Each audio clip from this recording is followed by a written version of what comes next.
Okay, well, Sidney Poitier was a Bahamian and also an American. He became an American because he was born by an accident back in 1927. His parents were farmers. They farmed tomatoes in Cat Island, and they went over by boat to sell their tomatoes. And while there, there was a premature birth. And he tells a story of how his mother um, coped with him being premature. And there was a soothsayer who predicted that he would be very successful in life, and of course, that's the way it turned out. If you read any of his books, This Life, which is the first autobiography, or Measure of a Man, and Life Beyond Measure, in each part of those books, the first part of those books is devoted almost entirely to his upbringing in the Bahamas. And that was for the first 15 years of his life. And in the later years of his life, if you listened to him on radio or watched him on TV, he would always say that the groundings that took him throughout his existence are due or were due to the work of his parents, Evelyn and Reg Poitier from Cat Island, and those values which he got growing up in the Bahamas. As he tells it, he got into some problems as a youngster as a young man in the over the hill district of New Providence, where the city of Nassau is located.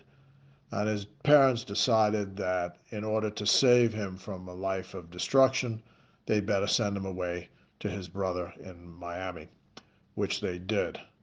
And his story is he goes at the age of 15, his father wishes him well at the dock, and he goes into this completely new milieu where he, for the first time, experiences racial discrimination right in his face, which is a kind of different experience than what existed in the Bahamas, he says. Although there was clearly racial segregation in the Bahamas during the time he grew up. But as he grew up with his brother and lived with his brother, the opportunities came to a kind of dead end. So he hitched a train ride up to New York City.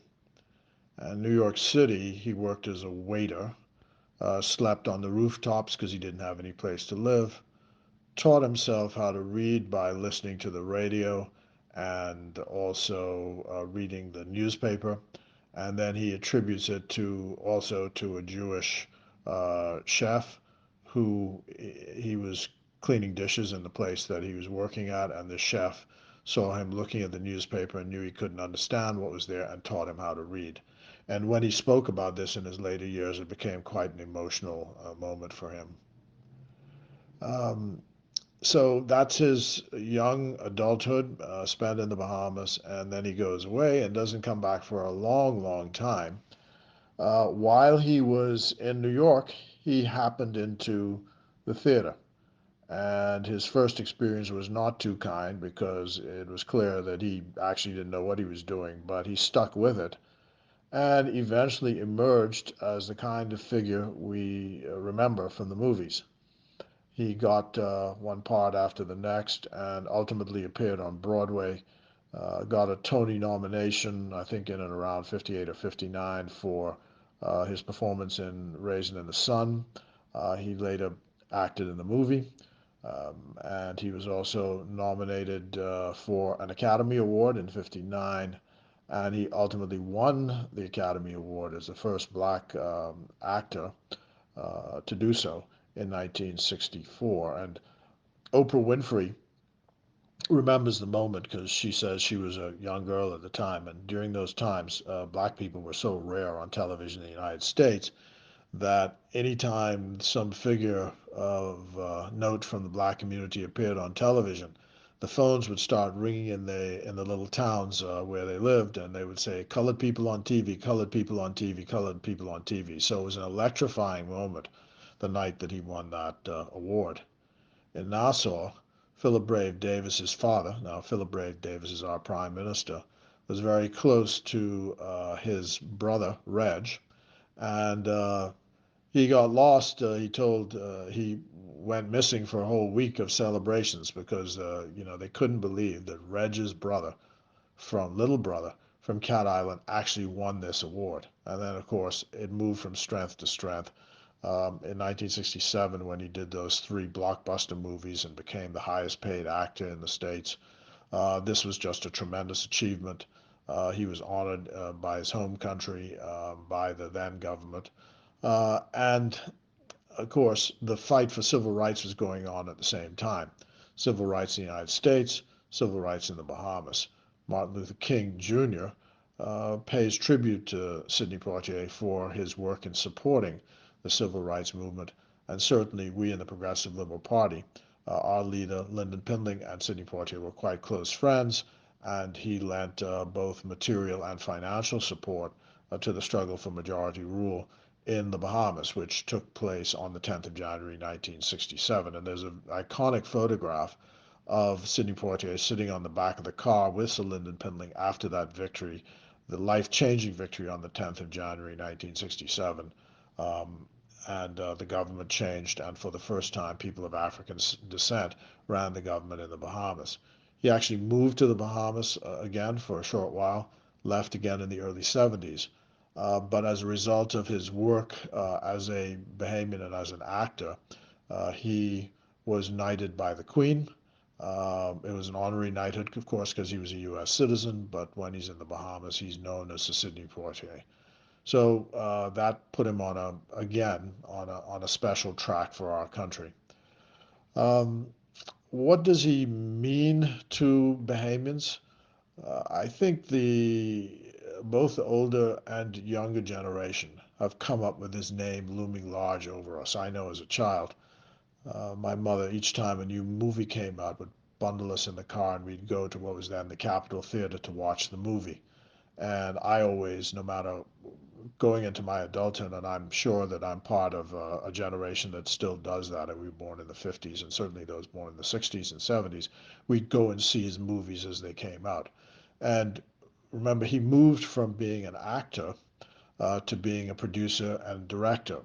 And he had the groundbreaking film Buck and the Preacher Man, which is a story about the Buffalo Soldiers, that is, black soldiers in the United States, and Warm December, which was a movie about sickle cell, which affects black people. And so what you have is a man who chose his roles carefully and always thought of himself as being an exemplar for his people. He never wanted to take any roles, he said, that would be demeaning to him. I got to know him because I was Minister of Foreign Affairs from 2002 2007, and he'd been appointed by our predecessors in office, led by Hubert Ingram, as the ambassador to Japan. So when he came along, as foreign minister, I was in a nominal sense his boss, and he used to always say that to people, "This is my boss," when he's introducing me. Of course, I was flattered to no end.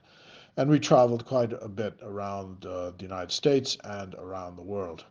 And it just amazed me the esteem with which he was held throughout the world. People would be bowled over when he walked into a place. When we went into the U.S. Congress, every door would open once they heard that he was there. It was just an amazing thing to witness. I felt and still feel very fortunate to have been taken into his confidence because after we lost the election in 2007, he called up and he said, "I want to see you." And I was surprised because, I was no longer minister, so I figured, well, that was the end of that. Well, he called me to his home in Beverly Hills, and I went.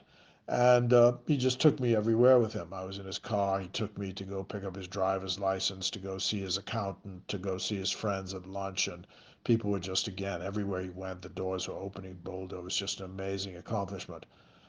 And I remember him saying that I watched as he responded to people on the streets who would come up and say to him, and it was an act of discipline to be nice and courteous to people. And he said to me, my image is what it is, and people expect a certain image of me. And when I meet them, I want to be sure, since that's the image which causes me to get a successful life, that when they leave, the image that they have of me is reinforced. He was very, very strict about that and guarded his image carefully. Never agreed to do advertising, even though advertising would have brought him tons of money, but he never did. Um, I would say also, of course, he was devoted to his family, to his brothers and sisters, to his children, to his wives. He had two wives, and in the end, there's this again great photograph of him taken, I think, on the occasion of his 90th birthday, with his first wife and with his now widow, and all of the children and grandchildren and great grandchildren. As a matter of fact, he dedicated the last book, Life Beyond Measure, to his great grandson, I believe it was. So uh, he testified in a hearing. There was a dispute going on with Disney, and he told this story, the same story that I was telling you. And the judge said after he heard it, that this was a remarkable story.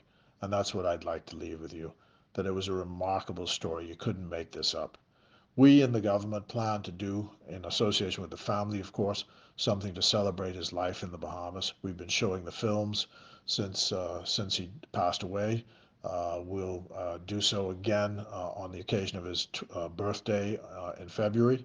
We will probably do some kind of memorial service again in collaboration with the family. Just a remarkable life. The Bahamas is fortunate that he is one of our sons.